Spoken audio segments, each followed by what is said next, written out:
I am now. All right, good afternoon. My name is Chase Langmois, and I'm going to be the second negative speaker in the debate on the assault weapon ban. I'll be discussing the workability and the disadvantages of the affirmative propositions in order to show how another assault weapon ban is ineffective. So to begin, I have two major points for my workability claim. And my first point that I'm going to start off with is that the assault weapon ban will fail to have a significant effect on gun crime. So what they didn't really mention was that after, when they proposed the first ban, Congress required there to be a study to basically outline and see what really came from that weapons ban. So my first piece of evidence comes from that weapons ban by Christopher Coper. It's titled An Updated Assessment of the Federal Assault Weapons Ban, Impacts on Gun Markets and Gun Violence. In his study, Mr. Coper stated, in general, we found really very little of evidence, almost none, that gun violence was becoming any less lethal or any less injurious during this time frame. So on balance, we concluded that the ban had not had a discernible impact on gun crime during the years it was in effect. So in the same report, Mr. Coper stated, should the ban be renewed, the ban's effects on gun violence are likely to be small at best and perhaps too small for reliable measurement.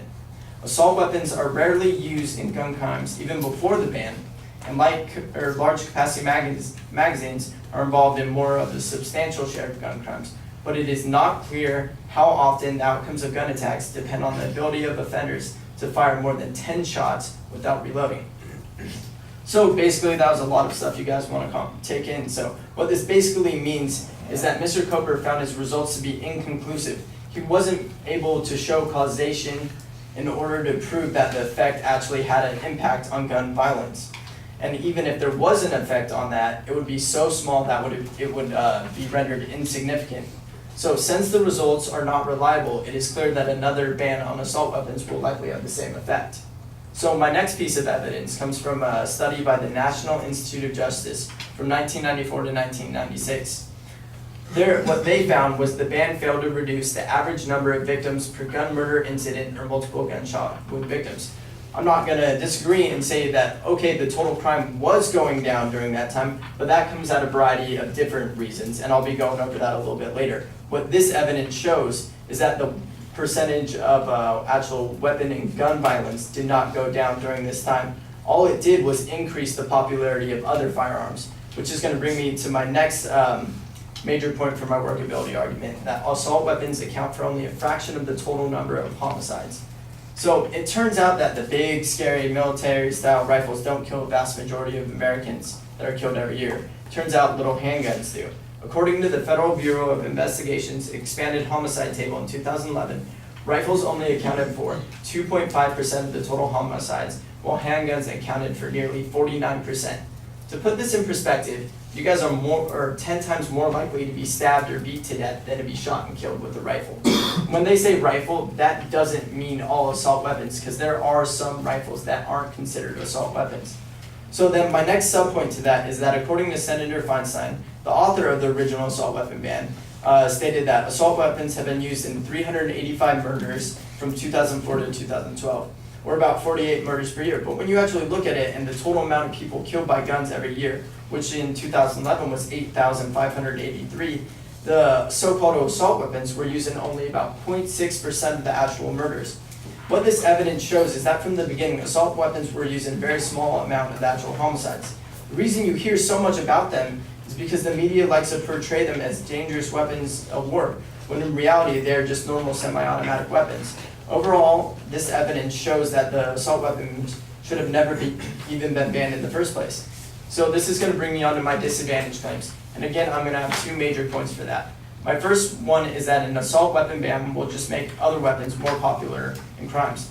So I'm going to refer back to that case study that was done after the federal assault ban.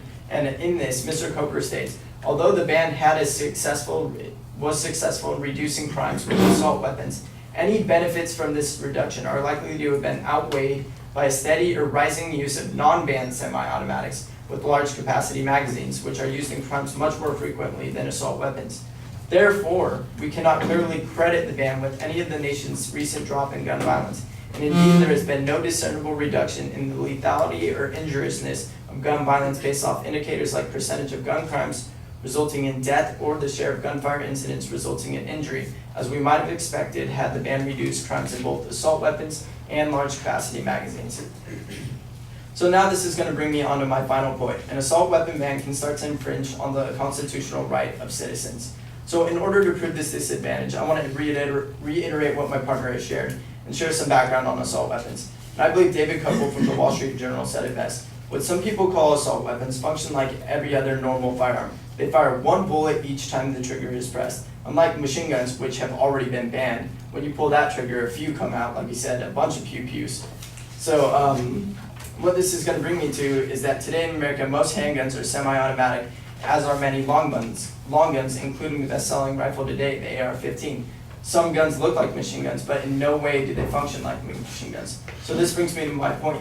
In 2008, the Supreme Court ruled in the District of Columbia versus Heller that it's the constitutional right to keep a loaded handgun at home for self-defense. So why is it that Americans should not be able to keep a semi-automatic rifle at home for self-defense? When broken down into the basic purpose of a semi-automatic weapon, the handgun and the semi-automatic rifle are functionally the same. They both shoot one bullet each time the trigger is pulled. So by imposing this law to take away semi-automatic weapons, it's starting to infringe on our constitutional right to hold that weapon. So in summary, the assault ban should not be reinstated for the following reasons. One, there's not enough evidence to show that the previous assault weapon ban had any significant effect on gun crime. Two, assault weapons are used in only a fraction of the total homicides in the United States. Three, a ban on assault weapons will lead to an increase in crimes with other weapons. And four, the assault weapon ban is unconstitutional. And from these points, it is clear that a new assault weapon ban is unnecessary and will not work. Thank you.